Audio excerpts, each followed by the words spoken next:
السلام عليكم ورحمة الله وبركاته. ازيكم يا حبايبي؟ عاملين ايه؟ معاكم معانا زيزي. لو لسه ما اشتركتوش في القناة ما تنسوش تشتركوا وتفعلوا زر الجرس عشان يوصل لكم كل جديد.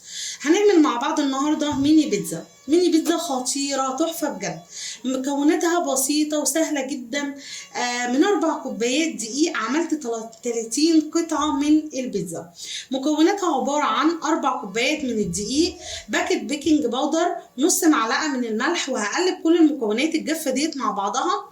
وفي بول عندي هضيف 3 معالق من اللبن البودر، وعليهم معلقة كبيرة من الخميرة، وكمان معلقتين من السكر. المعلقتين السكر يكونوا معلقتين كبار. المعلقه مع معالق السكر او كميه السكر اللي بتحطيها بتساعد جدا في تنشيط الخميره وبتخلي العجينه تتخمر بكل سهوله. ومعايا 6 معالق من الزيت، 6 معالق كبار من الزيت، كوبايه ونص من الميه الدافيه. وهبتدي ان انا اقلب المكونات ديت كلها مع بعضها. وخليكي فاكره ان انا قلت لك ان الميه بتاعتك على حسب الدقيق اللي انت بتستخدميه، بياخد ميه اكتر بياخد ميه اقل، فانت تقدري تتحكمي. تمام. هبتدي ان انا اقلب المكونات ديت كلها كده مع بعضها، وهحط عليهم 7 معالق كبار من الدقيق. تمام. وهبتدي ان انا اقلب فيهم لحد ما ادوب الدقيق في المكونات اللي انا حطيتها ديت، وهركنهم على جنب. اهم حاجه ان انت قبل ما تركنيهم تكوني متاكده ان الدقيق مش مكلكع عندك. يعني بصي هنا الدقيق كان لسه مكلكع كده على الوش، لا هجيب مضرب وافضل اضرب في الدقيق دوت لحد ما يفك مني، وتبقى العجينه اللي انا هشيلها ديت عجينه سايله خالص زي ما هوريكم دلوقتي القوام بتاعها. تمام. هبتدي ان انا اشيلها على جنب لمده ربع ساعه، ربع ساعه بس مش اكتر من كده. بصوا هتديني نتيجه هايله في العجينه بتاعتي.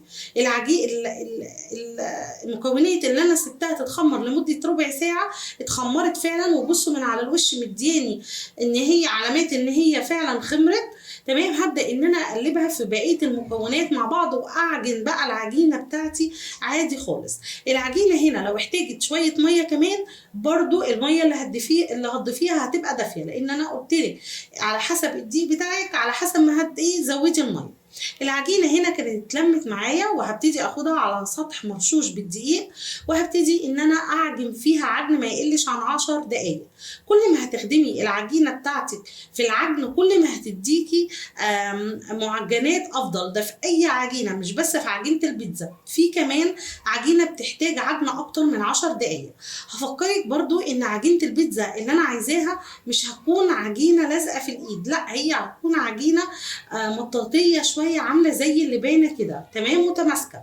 هبتدي ان انا ارشها زيت وهسيبها تخمر لمده نص ساعه. وهنا كنت انا بجهز الصلصه بتاعه البيتزا. الصلصه بتاعه البيتزا عباره عن معلقتين كبار من معجون الطماطم، معلقتين كبار من الكاتشب، عليهم نص معلقه من الثوم البودر، نص معلقه من البصل البودر، ورشه زعتر كده من فوق، وهركنهم على جنب. والعجينه بتاعتي ما شاء الله هنا كانت خمرت وتحفه جدا. هبتدي ان انا اقسمها نصين وهشتغل بيها على طول على سطح كده مرشوش بالزيت. هبدا افرد العجينه بتاعتي وهوريك السمك اللي انا عايزاه دلوقتي. تمام. عشان العجينه ما تخمرش منك في الفرن جامد وتعلى، انا عايزاها تقريبا بالسمك اللي انا وريتهولك ديت. هبدا اقطعها بالقطاعات، ايا كان القطاعات اللي عندك قطاعه دايره ورده باللي انت عايزاه. وهبتدي ان انا بعد ما شكلت العجينه كده انغص فيها بالشوكه شويه عشان ما تعلاش عندي في الفرن جامد، وعشان تديني شكل مظبوط. الصوص اللي انا عملته هنزل كده على الاشكال اللي انا عملتها، وهفرد بالفرشه من كل ناحيه. افردي من الجناب، حطي من الجناب، حاولي توصلي الصلصه للجناب عشان تدي طعم حلو للبيتزا ويكون شكلها حلو كمان. تمام. على فكره البيتزا دي مش مكلفه خالص.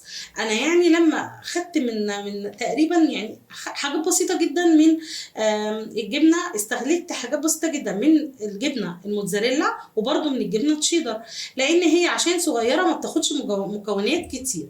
تمام. وهبتدي ان انا احط حته كده زيتونه، حته فلفل، عايزه تحطي طماطم براحتك، ايه اللي انت عايزاه. بصوا بجد تحفه، هتعجبكم جدا. بصوا بعد ما طلعت من الفرن هشه ازاي وشكلها تحفه، هتعجب ولادك جدا وهتعجبك انت شخصيا، طعمها جميل جدا. بالهنا والشفا. يا رب يكون الفيديو عجبكم. اشوفكم على خير الفيديو الجاي. باي باي.